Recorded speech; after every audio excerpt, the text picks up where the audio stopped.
Лев приходит навестить умирающего рейнджера. Но происходит то, от чего волосы встают дымом. Высоко в Андах Южной Америки, среди отвесных скал, облаков и бескрайних лесов, находился забытый людьми национальный парк под названием Сьерра-Верде. Там, на окраине заповедной территории, в одиноком деревянном доме, построенном из кедра и камня, жил старый рейнджер по имени Алекс Риверс. Ему было далеко за 60, без семьи, без близких, без громких воспоминаний. Только природа, старая рация, котел для чая, десятки потрепанных книг и дом, где все дышало лесом. 30 лет он служил парку, охранял животных от браконьеров, лечил раненых птиц, патрулировал тропы, чинил мосты и молча следил за сменой сезонов. Все на станции звали его «хранителем гор». Поговаривали, что он умеет разговаривать с дикими зверями, не словами, а глазами. И, возможно, это было правдой. Алекс не считал свое одиночество печалью. Он был дома. Лес не требовал от него ничего, кроме уважения. Каждый шорох, каждый след на земле, каждый запах был ему знаком. Он знал, где совы гнездятся, где волки спят в полдень и когда дождь придет раньше, чем обещают облака. В сердце своего леса он был не наблюдателем, а частью. Однажды, в промозглый день, когда небо опустилось до земли, а туман висел между деревьями, Алекс вышел на патруль. Он шел вдоль узкой тропы, ведущей к ручью, под старой скалой, когда услышал глухой рык, тихий, хриплый, как будто выдохнутое страдание. Он замер, прислушался.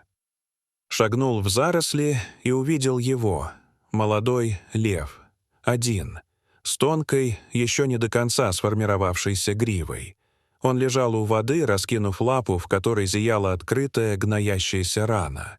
Насекомые ползали по воспаленной плоти, и казалось, что этот зверь уже почти сдался.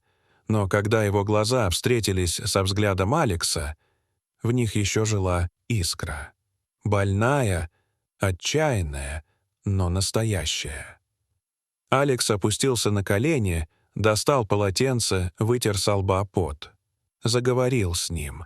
Тихо, спокойно, будто обращался к другу, вернувшемуся после долгого пути. Он не приближался сразу. Лишь после того, как лев не сдвинулся с места, он осторожно открыл аптечку и начал обрабатывать рану. Лев содрогнулся, но не вырвался. Он понимал. Чувствовал. Алекс вызвал помощь. Когда машина приехала, он настоял, чтобы его взяли с собой. А когда ветеринар спросил, как назвать животное в реестре, он ответил «Каэль».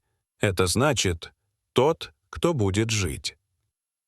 Так началась история, которую потом будут вспоминать десятилетиями. Каэля доставили в ветеринарный центр. Его прооперировали, зашили рану, поставили капельницы. А Алекс остался рядом. Он ночевал у клетки, читал ему вслух из старых книг, рассказывал истории о том, как однажды заблудился в грозу, как спас совенка, как молчаливо прожил зиму, когда снег шел 40 дней подряд. Каэль не отвечал. Но он слушал. Глаза его постепенно прояснялись. Уши ловили каждое слово. Сначала он прятался в углу клетки, настороженный. Потом начал медленно приближаться. Он больше не рычал, не шипел, не отворачивался. Он просто был рядом. Алекс каждый день приносил еду, воду, лекарства.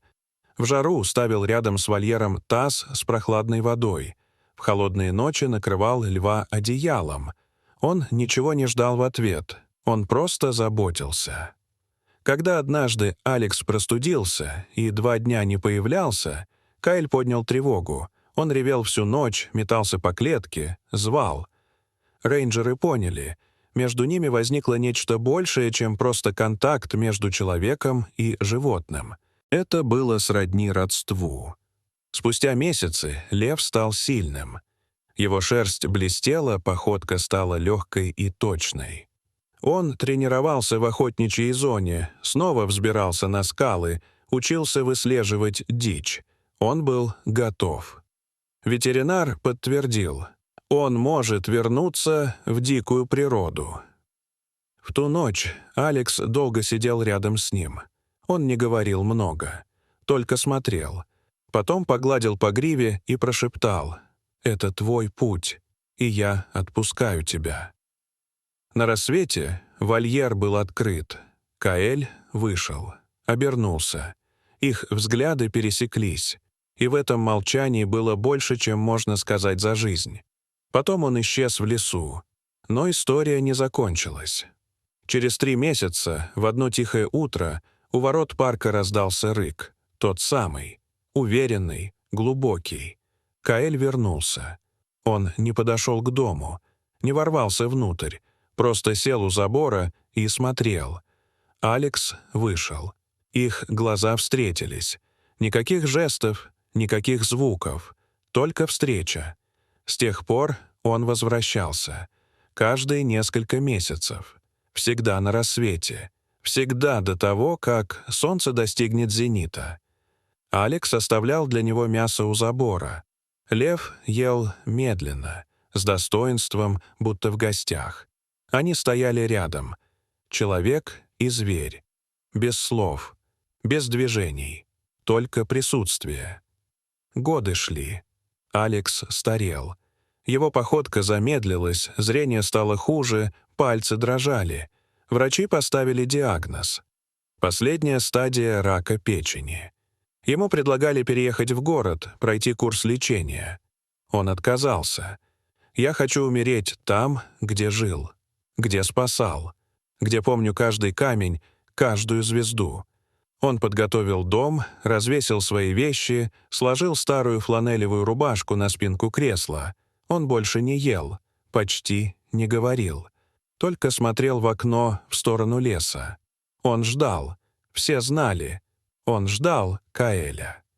И однажды в сухой сезон лев вернулся. Но на этот раз не молча. Он метался у ворот, рычал громко, рвал лапами землю. Молодой рейнджер побежал в дом. Алекс был жив, но умирал. Его вынесли на носилках и положили у ограды. Он был без сознания.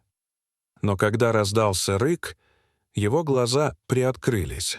Он прошептал: «Он здесь». Каэль подошел. Осторожно. Вонзил когти в щель забора. Алекс поднял руку, дотронулся до этих когтей. Губы шевельнулись. «Ты выжил, как я и знал». И с этими словами он ушел. Тихо, без страха. Рядом с тем, кого спас.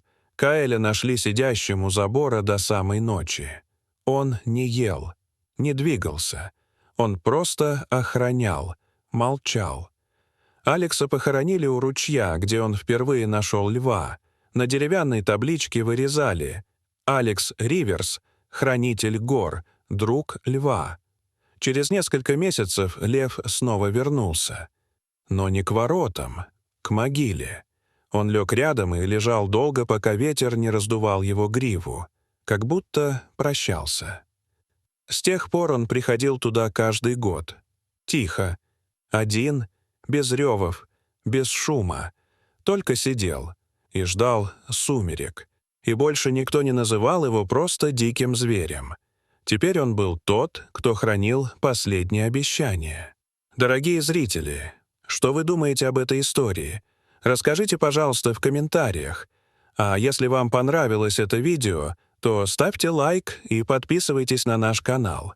До свидания.